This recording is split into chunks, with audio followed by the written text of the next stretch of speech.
सो आज हम लोग अपनी डेटा एनालिसिस की क्लास में एक इम्पॉर्टेंट चीज डिस्कस कर रहे हैं। ये बहुत शुरुआत की क्लास है जिसमें हम डिस्कस करें कि डेटा एनालिसिस का प्रोसेस कैसा होगा और इसका हम एक प्रैक्टिकल एग्जांपल लेंगे। इसमें सबसे पहली फेज होती है डेटा कलेक्शन। ठीक है कि हमारे हम हमारी एक प्रॉब्लम है या हम किसी चीज के बारे में कुछ निष्कर्ष या इंसाइट निकालना चाहते हैं, तो हम सबसे पहले डेटा को कलेक्ट करते हैं। और डेटा को कलेक्ट करने के लिए जैसे हम इस तरीके के सर्वे फॉर्म्स जो है बनाते हैं। जैसे एक स्कूल ने इस तरीके के सर्वे फॉर्म्स रेडी किए, like attitude of admin officers, attitude of supervisory heads and so on. और ये जो डेटा कलेक्ट हो रहा है, अभी ये सब टेस्ट मोड में है तो कोई भी डेटा रियल नहीं है, पर ये डेटा कुछ ऐसा कलेक्ट होके आ रहा है। एज आई सेड, ये सब अभी टेस्ट मोड में है, तो ऐसे स्टूडेंट का डेटा यहाँ पे कलेक्ट होके आया। जैसे सब्जेक्ट मैटर कवरेज में 1 मिला। 1 का मतलब है, 1 का मतलब क्या है? आउटस्टैंडिंग। 2 का मतलब गुड, ऐसे करके है। सो ये जो डेटा आया अपने पास, चाहे इसमें पेरेंट फीडबैक का डेटा हो, चाहे पेरेंट फीडबैक प्री प्राइमरी का डेटा हो, जो भी डेटा आ रहा है रियल टाइम में, तो वो स्कूल के पास कैसे कलेक्ट हो रहा है? एक फॉर्म के जरिए। ठीक है, ये फॉर्म चाहे आप गूगल फॉर्म में बना सकते हैं या HTML फॉर्म में बना सकते हैं। आप PHP, पाइथन, .NET किसी भी लैंग्वेज का यूज कर सकते हैं इस फॉर्म के डेटा को सेव करने के लिए। तो आगे आने वाले समय में हम आपको सिखाएंगे कि किस तरीके से इस तरीके के फॉर्म्स बनाए जाएं और किस तरीके से एक डेटा कलेक्ट किया जाए। और जब वो डेटा ऐसे SQL जैसे किसी फॉर्म में सेव हो जाए, ये SQL है, ये भी आप सीखेंगे कि SQL में जब सेव हो जाए तो फिर हम किसी BI टूल का इस्तेमाल करके उस फॉर्म के डेटा को, देखिए हमारे यहाँ पे फील्ड्स देखिए, एकेडमिक एंड इंफ्रास्ट्रक्चर। तो एकेडमिक एंड इंफ्रास्ट्रक्चर, तो जो डेटा करीब 20-25 लोगों ने जो फॉर्म की एंट्री की, वो डेटा हम इस तरीके से दिखा रहे हैं। जैसे एटीट्यूड ऑफ सुपरवाइजरी हेड, कितने लोगों ने गुड कहा, कितने लोगों ने आउटस्टैंडिंग कहा, उसके हिसाब से एक डोनट चार्ट में दिखा रहे हैं। क्लीनलीनेस को 7 लोगों ने आउटस्टैंडिंग कहा, 6 लोगों ने गुड कहा, उसको हम लोग एक बार के टर्म्स में दिखा रहे हैं। लाइब्रेरी फैसिलिटी को 69% लोगों ने गुड कहा, उसको हम ऐसे दिखा रहे हैं। तो जो डेटा हमारे पास ऐसा है, वो फाइनली बिजनेस इस तरीके से देख के कंक्लूजन्स निकाल सकता है कि एक्चुअली में हमारे स्कूल के प्रति जो पेरेंट्स हैं उनका कैसा व्यवहार या उनका क्या सोच है हमारे स्कूल के प्रति, वो यहाँ पे दिखता है। सो ये जो BI टूल्स होते हैं या ये जो डेटा एनालिसिस टूल्स होते हैं, ये बिजनेस को इसी चीज में हेल्प करते हैं कि जो डेटा ऐसे टैबुलर स्टैटिस्टिकल नंबर फॉर्म में होता है, जिसमें ऐसे 1 2 3 4 1 2 3 4 इस तरह से लिखा हुआ है, इस टाइप के डेटा को वो इस टाइप के अच्छे से समझ में आने वाले BI डैशबोर्ड्स या अच्छे से समझ में आने वाले ग्राफ्स में तोड़ देता है। और इन ग्राफ्स को देख के हम अपने बिजनेस की कमियों को या खूबियों को पता कर सकते हैं, क्या काम कर रहा है, क्या नहीं कर रहा है, कहाँ पे हमको इम्प्रूवमेंट की आवश्यकता है, सारी बातों को हम पता कर सकते हैं। तो ऐसा ही एक टूल है टैबलो। टैबलो एक बिजनेस इंटेलिजेंस का टूल है जिसके बारे में लास्ट लेक्चर में मैंने आप लोग को इंट्रोडक्शन दिया था। टैबलो टूल के कई वर्जन आते हैं, जिसमें हमारे लिए जो मेन वर्जन्स, जो इम्पोर्टेंट वर्जन्स हैं, वो एक है टैबलो पब्लिक और एक है टैबलो डेस्कटॉप। आप दोनों देख सकते हैं यहाँ पे। Tableau public, Tableau desktop. जो टैबलो पब्लिक है, जैसे इसका नाम है ये पब्लिक है, तो इसको लोग सीखने के लिए या ओपन सोर्स डेटा सेट्स को एनालाइज करने के लिए यूज करते। तो इसका यूज सबसे ज्यादा सीखने के लिए होता है टैबलो पब्लिक का। और जो टैबलो डेस्कटॉप है, ये एक बिजनेस टूल है। तो इसका जो यूज होता है वो लोग अपने रियल बिजनेस को एनालाइज करने के लिए करते, क्योंकि अपने रियल बिजनेस की जानकारी कोई पब्लिक नहीं करना चाहता है। जो उनके रियल बिजनेस की जानकारी है वो रियल ही रहेगी, वो अपने पास रखना चाहते हैं। तो यहाँ पे लिखा हुआ है कि स्टार्ट अ फ्री ट्रायल, इसको आप इसका भी ट्रायल ले सकते हैं। 14 दिन का इनका ट्रायल होता है, उस पे आप पेड टूल को भी यूज कर सकते हैं, पर हम सीखेंगे with the help of free tool. Okay, तो अब ये जो टैबलो पब्लिक है, इसको यूज करना सीखेंगे और अपने कोर्स के लेटर पार्ट्स में टैबलो डेस्कटॉप का भी ट्रायल वर्जन डाउनलोड करके देखेंगे कि इसमें और उसमें क्या अंतर होते हैं। अगर कोई स्टूडेंट है किसी कॉलेज में और उनके कॉलेज की यूनिवर्सिटी आईडी है, तो टैबलो डेस्कटॉप का एक वर्जन स्टूडेंट्स के लिए फ्री आता है, 1 साल के लिए होता है। तो अगर आपके पास होगी तो आप वो ले सकते हो, वो भी आगे डिस्कस करेंगे। अब यहाँ टैबलो पब्लिक में पहुंचने के बाद या तो हम टैबलो को डाउनलोड कर सकते हैं, यहाँ से दिख रहा है डाउनलोड, और या वेब ऑथरिंग कर सकते हैं। डाउनलोड का मतलब है कि आपके कंप्यूटर में एक एप्लीकेशन इंस्टॉल हो जाएगी, और वेब ऑथरिंग का मतलब है कि आप टैबलो का ही ऑनलाइन इंटरफेस इस्तेमाल कर सकते और उसी का यूज करके उसी का यूज करके डेटा की एनालिसिस कर सकते। तो ये जो प्रोसेस है, इसमें जैसे डेटा कलेक्शन हमारा हो गया, अब डेटा कलेक्शन के बाद हम लोग चीजें करते हैं, जैसे डेटा क्लीनिंग है, सिलेक्शन है, फोकसिंग है, इस टाइप की चीजें हैं। मतलब हम हमारे लिए सारा डेटा यूजफुल नहीं होता है, और कई बार डेटा में एरर भी आते हैं। तो डेटा को हम थोड़ा सा क्लीन करना, सिलेक्शन करना, फोकसिंग करना, अपने हिसाब से थोड़ा मॉडिफाई करना, ये सब करते हैं। और इसके बाद इस चीज को हम लोग लोड करते हैं। ठीक है, तो हम यहाँ पे टैबलो जैसे किसी टूल का मदद लेते हैं। टैबलो पब्लिक, जैसे हम यहाँ पे अभी टैबलो पब्लिक की मदद ले रहे हैं, तो टैबलो पब्लिक की मदद से हम इस डेटा को लोड कर लेते हैं। ओके, यहाँ पे हम लोड लिख देते हैं।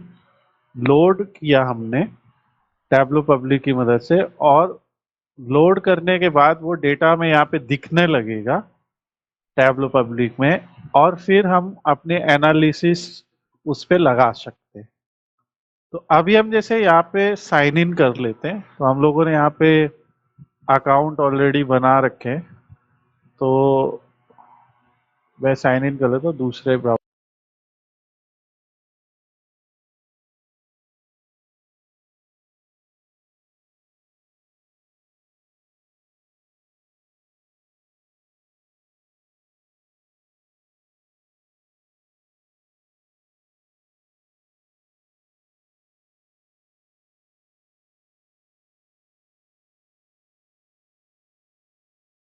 तो यहाँ पे हमने जो है साइन इन कर लिया, और साइन इन करने के बाद आपके सामने आ रहा है कनेक्ट टू डेटा।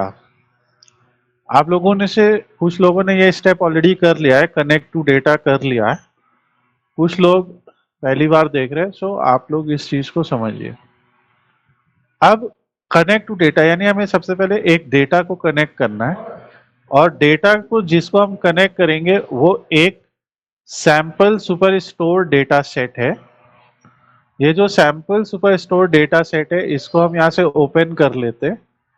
और आप लोगों को पहले इस डेटा सेट के बारे में थोड़ी सी जानकारी देते हैं, लिटिल बिट ऑफ इंफॉर्मेशन, ताकि हम इसको आगे कर सकें।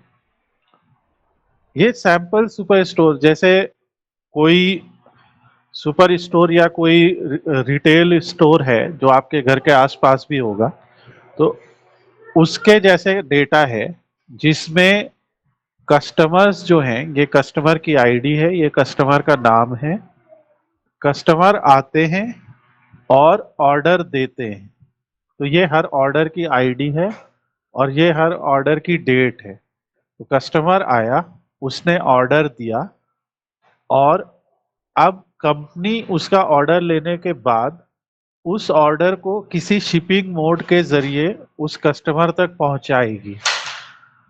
कस्टमर ने उस ऑर्डर में कौन सा प्रोडक्ट ऑर्डर किया, कौन सा प्रोडक्ट ऑर्डर किया, वो यहाँ पे लिखा हुआ है। जैसे इन्होंने Bush Somerset collection book case self ये ऑर्डर किए, वो प्रोडक्ट कौन से कैटेगरी का है वो यहाँ पे लिखा है, कौन सी सब कैटेगरी का है वो यहाँ पे लिखा है, वो कस्टमर किस रीजन का था, साउथ वेस्ट सेंट्रल, और ये क्योंकि यूएसए के डेटा है तो कौन से यूएसए के स्टेट का था, केंटकी है, कैलिफोर्निया है, फ्लोरिडा है, कौन सा उसका शहर था, उस ऑर्डर में सेल्स की वैल्यू कितनी थी, यानी उसने टोटल अगर 2 प्रोडक्ट ऑर्डर के तो 261.96 इस ऑर्डर में सेल्स हुई, और इस सेल्स पे कंपनी को इतना प्रॉफिट हुआ 41.916। ओके, सो ये एक रफली डेटा है, इसे सैंपल सुपरस्टोर डेटा सेट कहते हैं। इस डेटा सेट में हमारे पास 3 शीट्स मिलती हैं हमें, ऑर्डर, रिटर्न और पीपल। सो ये डेटा सेट हम यूज करते हैं। अब यहाँ पे आप चाहे तो इसे अपलोड कर सकते हैं, तो हम एक बार इसे अपलोड कर लेते हैं। जब आप अपलोड पे क्लिक करेंगे तो कंप्यूटर में जहाँ पे आपने इस डेटा सेट को डाउनलोड किया है उसको बस आपको सेलेक्ट करना होगा। तो ये अभी हमारा डेटा अपलोड हो रहा है, 3.2 MB का डेटा। ये डेटा सेट का URL, और जो लोग अभी ऑनलाइन क्लास में कनेक्टेड है हम सबको व्हाट्सएप के जरिए भेज देंगे। आप देखिए यहाँ पे ऑर्डर, पीपल और रिटर्न 3 शीट आ गई हमारे पास। ओके, अभी हम इनमें चाहे किसी एक शीट को एनालाइज कर सकते हैं। सो ये ऑर्डर है, ये पीपल है, पीपल मत सॉरी रिटर्न है। इसका मतलब है कि जिन ऑर्डर्स की ऑर्डर आईडी ये है, ऐसे करीब 297 ऑर्डर्स है, तो जिन ऑर्डर्स की ऑर्डर आईडी ये है जो यहाँ लिखी है, ये सारे ऑर्डर रिटर्न हुए हैं। यस, ये रिटर्न हो गए। टोटल कितने ऑर्डर हैं, यहाँ लिखा है 9995। तो जस्ट मैं यहाँ पे लिख देता हूँ इस डेटा सेट के बारे में थोड़ी सी और जानकारी। टोटल ऑर्डर्स कितने, टोटल ऑर्डर रोज कितनी है यहाँ पे डेटा में, 99954 है। रिटर्न्ड ऑर्डर कितने, 297। ठीक है, ये है इस डेटा में। तो ये ऑर्डर रिटर्न है, और पीपल यानी कि हर रीजन को कौन सा पर्सन मैनेज करता है, ये मैनेजर के नाम है। वेस्ट को ये एना करते हैं, ईस्ट को चक मैगी करते हैं, सेंट्रल को ये, और साउथ को ये, तो ये इनके नाम है। तो अभी हम ऑर्डर्स को एनालाइज करते हैं, और यहाँ पे बस ड्रैग कर देना होता है, ऐसे बस लीजिए और ड्रैग कर दीजिए। जब आप ड्रैग करेंगे उसके बाद अपडेट कर दीजिए, तो यहाँ पे आपका डेटा लोड हो जाता है। ओके, हम F11 प्रेस कर देते हैं तो हमें अच्छे से दिखेगा। तो ये जो है, अब हमारा डेटा लोड हो गया, और टैब्लो अब हमें, जैसे एक्सेल फाइल में हम उस डेटा को देख सकते थे, वैसे ही टैब्लो हमें इस डेटा को दिखा रहा है। यहाँ पे रो आईडी, ऑर्डर आईडी सब दिख रहा है, पर यहाँ पे और एक्सेल में डिफरेंस ये है, यहाँ पे टैब्लो हमें उसका डेटा टाइप भी बता रहा है आइकन के थ्रू। तो जैसे ये जो आइकन है, कैलेंडर आइकन ये दिखा रहा है कि ये डेटा डेट है, इसका डेटा टाइप डेट है।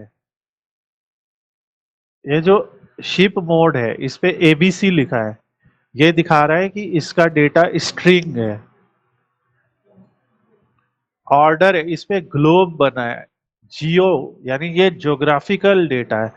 जैसे ज्योग्राफिकल डेटा क्या होता है, किसी कंट्री का नाम, किसी शहर का नाम, किसी स्टेट का नाम, ठीक है, पोस्टल कोड, तो ये इस पे ग्लोब बना होता है, वो सब जियोग्राफिकल डेटा है। उसके अलावा जितने भी नंबर हैं, सेल्स क्वांटिटी डिस्काउंट प्रॉफिट, उन सब पे हैशटैग लगा हुआ है। हैशटैग का मतलब है ये सब नंबर है। ओके, तो अब हम लोग पहले इसको लिख लेते हैं ताकि आप लोग सब लोग नोट कर लीजिए। तो यहाँ पे हम लोग डिस्कस करते हैं डेटा टाइप्स।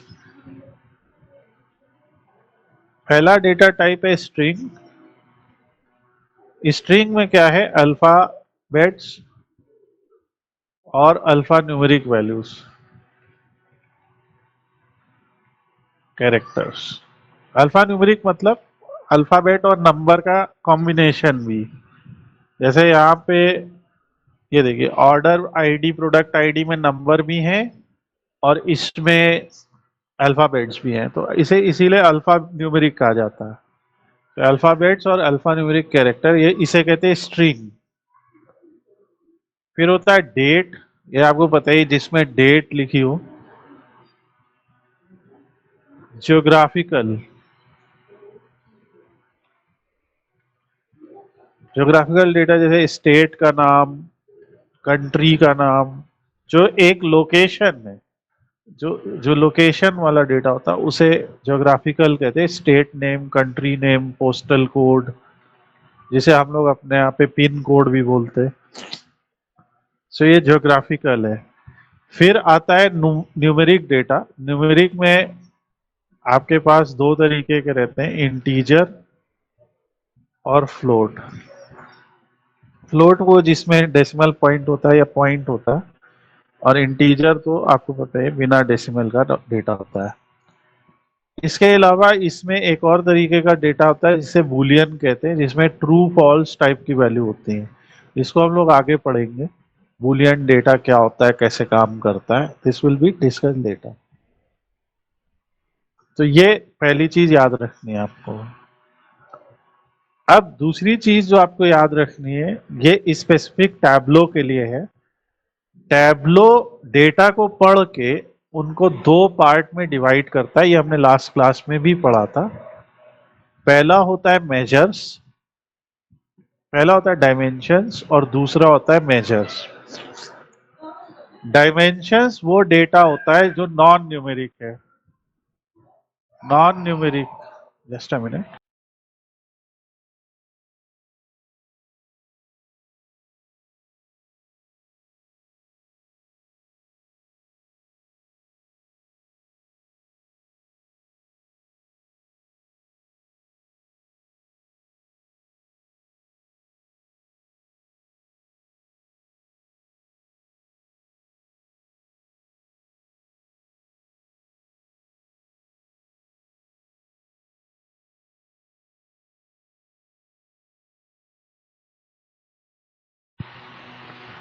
सो यहाँ पे जैसे हमने लिखा, डायमेंशंस नॉन न्यूमेरिक होते हैं, जिसमें person name, person ID, state का नाम, कैटेगरी एटसेट्रा डायमेंशंस होते हैं। जैसे ये नॉन न्यूमेरिक होएगा। मेजर्स न्यूमेरिक होंगे, जैसे सेल्स कितनी हुई, प्रॉफिट कितना हुआ। बेसिकली ये सब नंबर है, जिसमें नंबर्स दिख रहे हैं। नंबर चाहे डेसिमल वाले नंबर हो या बिना डेसिमल यानी इंटीजर होल नंबर, या फिर डेसिमल वाले, सभी इसमें आएंगे। और एक और चीज याद रखनी है, डायमेंशंस को टैब्लो ब्लू कलर में दिखाता है, और मेजर्स को, ये स्पेसिफिक टैब्लो में है, और मेजर्स को टैब्लो ग्रीन कलर में दिखाता है। तो ये आपको याद रखना है, सिंपल सी बात है। अब हमने डेटा को लोड कर लिया। यहाँ पे देखिए, ये जितने नंबर है सब ग्रीन कलर में, जितने डायमेंशन है सब ब्लू कलर में, ये सारे आइकन ब्लू कलर में यू कैन सी। तो ये सारा है। अब इसके बाद यहां से हम अपनी शीट पे चले जाते हैं। शीट में पहले एक्सट्रैक्ट बना रहा, यानी कि जो वो डेटा हमने लोड किया है उसको ये एक्सट्रैक्ट करके अपने शीट में कनेक्ट करने के लिए रेडी करना। सो जब तक ये एक्सट्रैक्ट बना रहे तब तक टैबलो में जो सेकेंड चीज जो आपको याद रखनी है वो ये है कि यहाँ पे हम लोग जो भी विजुअलाइजेशन करते हैं, जो भी ग्राफ्स बनाते हैं, वो शीट में बनाते हैं। शीट एक तरीके का हमारा कैनवस है जहाँ पे हम अपना डेटा रख के वेरिएबल्स को पुट करके उसे एनालाइज करते हैं। तो आप कितनी भी शीट्स टैबलो में बना सकते हैं, और यूजुअली हम अलग अलग शीट में अलग अलग तरह के क्वेश्चंस के आंसर देने की या अलग अलग तरह के डेटा को एक्सप्लोर करने की कोशिश करते हैं, और यही शीट का काम होता है।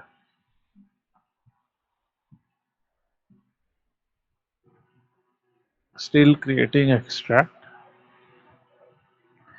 अब जब तक ये एक्सट्रैक्ट बना रहे, मैं आपको एक और चीज दिखाता हूँ यहाँ पे। ये है ऑनलाइन वर्जन, और यहां से हम ऑफलाइन वर्जन ओपन कर लेते हैं। तो ये टैबलो डेस्कटॉप पब्लिक एडिशन है, यानी फ्री वाला है, और ये ऑफलाइन है। इसमें भी आपको दिख रहा है कि आप कनेक्ट कर लीजिए किसी भी तरह की फाइल से, जैसे एक्सेल है, टेक्स्ट है, जेसन है, इसमें जिस भी फाइल से आपको कनेक्ट करना है, और टैबलो से लोड कर देगा। तो let's connect with excel file. तो ये एक्सेल फाइल कनेक्ट हो गई, और यहाँ से भी हम सेम वही चीज कर रहे हैं। तो आप देखेंगे इंटरफेस भी सेम है, चाहे ऑनलाइन वाला वर्जन हो चाहे ऑफलाइन। और यहाँ पे हम शीट पे जाते हैं तो हमारा काम जल्दी हो जाता है। यहाँ पे थोड़ा टाइम लग रहा है, अभी भी वो बना रहा है, बट हम इस पे काम करना शुरू करते हैं। तो ये शीट है हमारी। अब शीट में पहली चीज आप नोटिस करेंगे कि इधर के साइड में आपको टेबल दी है, यहाँ पे सब टेबल है, और टेबल के सब फील्ड यहाँ पे लिस्टेड है, और जो जो फील्ड्स डायमेंशन है वो सब ऊपर लिस्टेड है ब्लू कलर में, और जो जो फील्ड मेजर है वो सब नीचे लिस्टेड है ग्रीन कलर में। टैबलो यहाँ पे हमारे लिए कुछ फील्ड को जनरेट कर देता है। जैसे एक ये जनरेटेड फील्ड है ऑर्डर्स काउंट।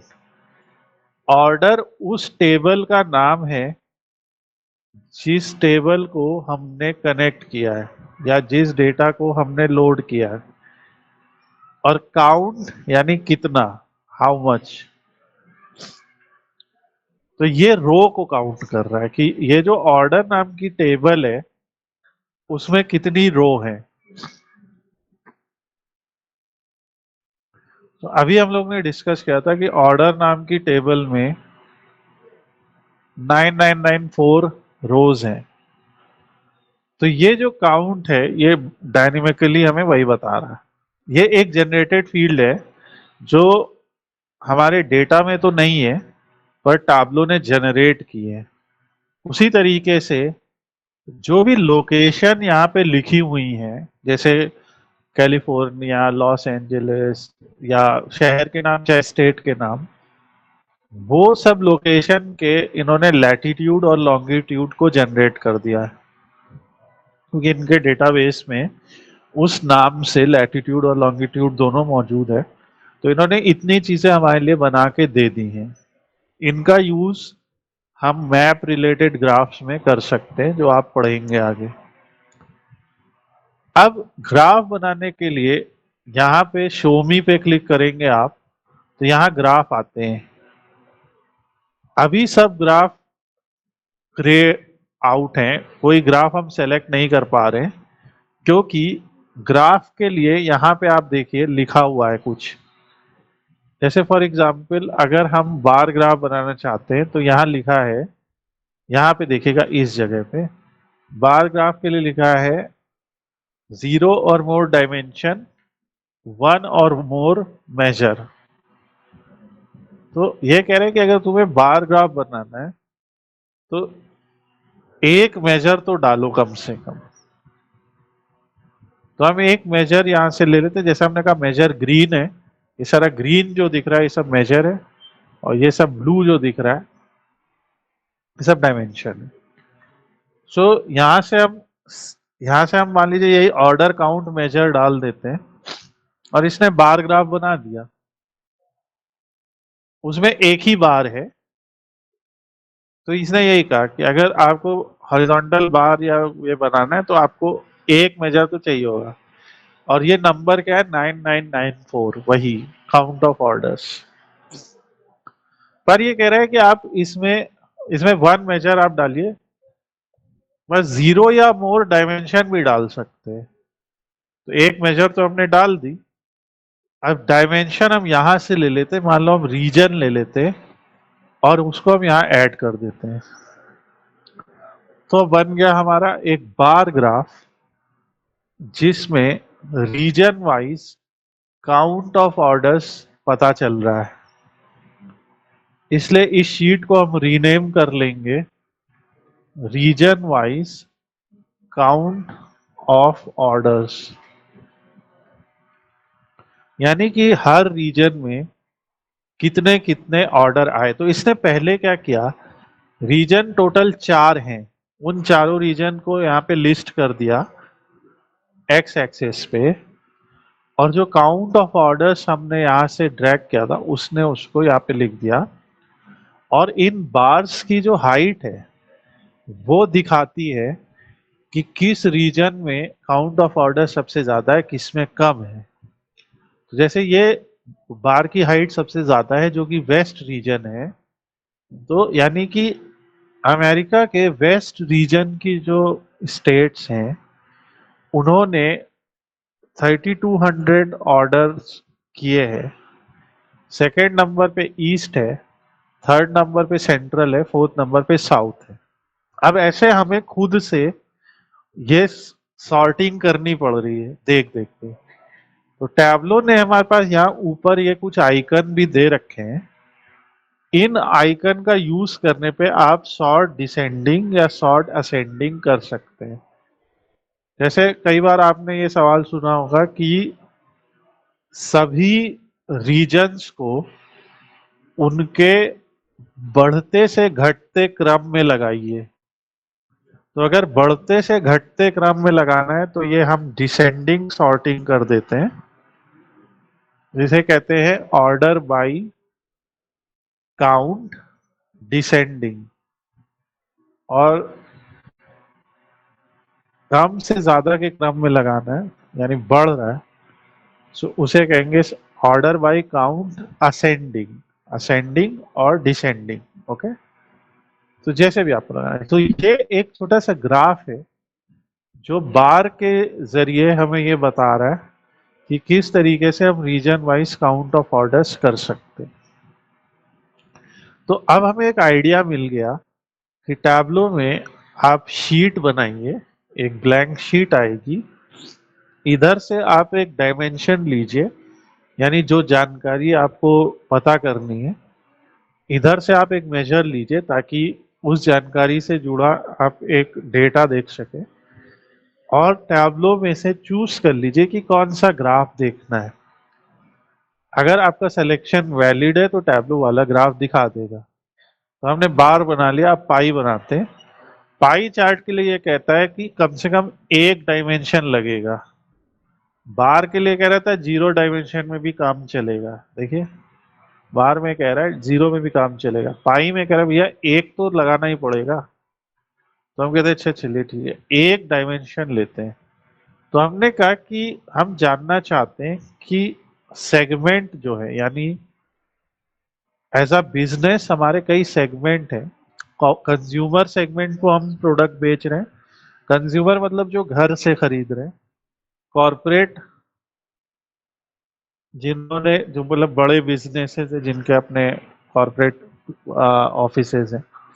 और होम ऑफिस शायद ऐसे लोग जो घर से ऑफिस चला रहे, मे भी बहुत सारे ऐसे लोग हैं। सो इनमें से कौन से सेगमेंट के लोगों ने हमें सबसे ज्यादा मुनाफा दिया है, सबसे ज्यादा प्रॉफिट दिया। सो हम क्या करेंगे, इस बार हम यहाँ से प्रॉफिट लेके आएंगे। तो जैसा टैब्लो का नेचर है, वो प्रॉफिट को सम कर दे रहा है। सम क्यों कर रहा है? क्योंकि सेगमेंट को तो हमने ग्रुप कर दिया ना। हमने सेगमेंट को जब ग्रुप कर दिया तो उसे हर सेगमेंट के प्रॉफिट को जोड़ना पड़ेगा, और जोड़ के ही वो सम करके उसको दिखा रहा है। और अभी आप देखिए सारे ग्राफ नहीं अवेलेबल है यहाँ पे, लाइक मैप नहीं अवेलेबल है, लाइन नहीं अवेलेबल है, पर पाई अवेलेबल है। क्योंकि हमने पाई की जो कंडीशन है वो मीट कर दी है। पाई की कंडीशन है कि एक या ज्यादा डायमेंशन हो, एक या दो मेजर हो। तो वो कंडीशन हमने मीट कर दी और इसको करेंगे तो ये पाई बन गया। यहां से हम साइज, अब इन पे बात करते हैं। तो यहाँ पे आपको बहुत सारे मार्क्स दिख रहे हैं। ये मार्क्स का क्या काम है? इन मार्क्स में कलर है, साइज है, लेबल है, एंगल है, टूल टिप है और डिटेल है। एंगल सब जगह नहीं होएगा, लाइक बार में एंगल नहीं होगा, पर पाई में एंगल होगा। तो साइज यहां से अगर बढ़ाते तो थोड़ा सा आप देखेंगे उसका साइज बढ़ रहा है, ये इसका मतलब है। लेबल यानी कि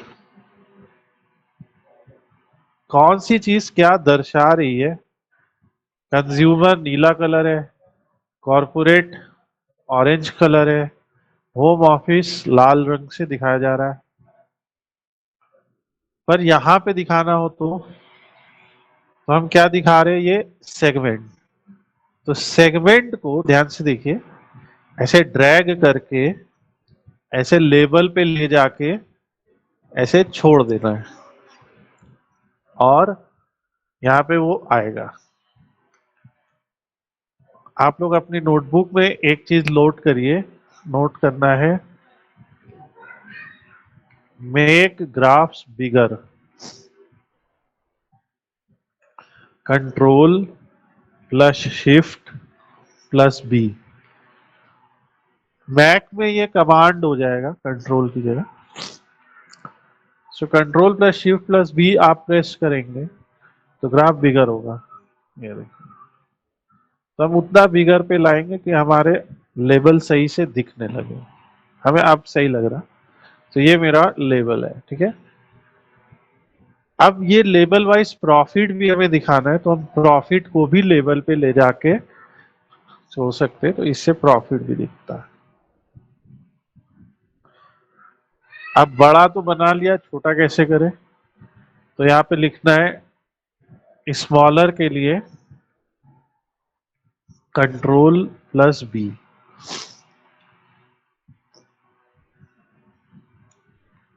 ये ठीक है। अब हमारे सारे लेबल भी अच्छे से दिख रहे हैं, पाई चार्ट भी दिख रहा है, सब बढ़िया से दिख रहा है। और इस शीट का नाम रख लेते हैं, इसका नाम है सेगमेंट वाइज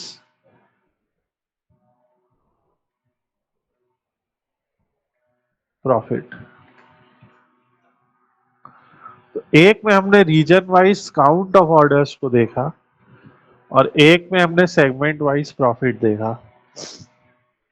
आगे चल के हम पढ़ेंगे, ये तो शीट्स हैं, ये होता है डैशबोर्ड। लेक्चर के शुरुआत में हमने आप लोगों को एक डैशबोर्ड दिखाया था जिसमें कई सारे ग्राफ्स एक ही जगह पे दिखाए जाते हैं। ये हम लोग ने लुकर स्टूडियो से किया, और टैब्लो में भी ये किया जा सकता। तो इसमें जो दो शीट हैं वो साइड में दिख रही हैं, यहाँ से हम डैशबोर्ड की विड्थ और हाइट बढ़ा लेते हैं। ये इस जगह, इस वीडियो को दोबारा प्ले करिएगा तो आपको अच्छे से दिखेगा यहाँ से। और ऐसे हम ड्रैग करते अपने ग्राफ्स को और यहाँ पे इस तरीके से हम डेटा को बना लेते हैं। अभी अपने दो ग्राफ एक में ले आए, तो दो अलग अलग शीट्स थी जिनको हमने अलग अलग लॉजिक से बनाया और फिर डैशबोर्ड में दोनों को मिला दिया। अब इससे हमें एक बड़ा डेटा पता लग रहा है कि रीजन वाइज काउंट कैसा है और सेगमेंट वाइज प्रॉफिट कैसा है। सपोज कीजिए हम एक और शीट बनाते हैं जिसमें हम सेगमेंट वाइज प्रॉफिट भी देखते हैं। तो इधर से हम सेगमेंट लेते हैं और इधर से प्रॉफिट लेते हैं, इसको कंट्रोल शिफ्ट बी करते हैं और यहाँ पे प्रॉफिट को हम लेवल में ले आते हैं। सॉरी, यहाँ पे रीजन वाइज प्रॉफिट देना है, ये तो हम ऑलरेडी बना चुके हैं। सेगमेंट हटा देंगे, रीजन को ले आएंगे, प्रॉफिट ये, इसमें 4 रीजन आ गए, चारों के कलर आ गए और प्रॉफिट को हम लेवल पे भी ले आएंगे और जो रीजन का नाम है उसे भी लेवल पे ले आएंगे। अब मेरे पास एक और ग्राफ है, तो इस डैशबोर्ड को हम आगे ले आते हैं और इसमें हम शीट 3 को भी ला सकते हैं या यहाँ पे ला सकते हैं। तो इस तरह से आप जितनी शीट्स है उनको यहाँ पे ला सकते हैं, डिपेंडिंग कि आपके पास वर्क करने के लिए कितना स्पेस बच रहा है यहाँ पे। But this is how you can start creating and arranging your dashboards. आप इस तरह से, अब यहाँ कलर वाइज सेंट्रल रीजन कौन सा है सब बताया जा रहा है, सेगमेंट के कलर क्या रिप्रेजेंट कर रहे हैं। आगे आने वाले ट्यूटोरियल्स में हम सीखेंगे कि हम कलर पैलेट अलग अलग इस्तेमाल कैसे करें, डिफरेंट डिफरेंट टाइप के कलर्स का इस्तेमाल करना for different type of graphs. और जो डैशबोर्ड्स है वो भी थोड़े मीनिंगफुल होने चाहिए, उसमें जो जानकारी है ऐसे रैंडमली नहीं दिखा सकते। सो ये सारा कुछ हम लोग नेक्स्ट चैप्टर्स में डिस्कस करेंगे।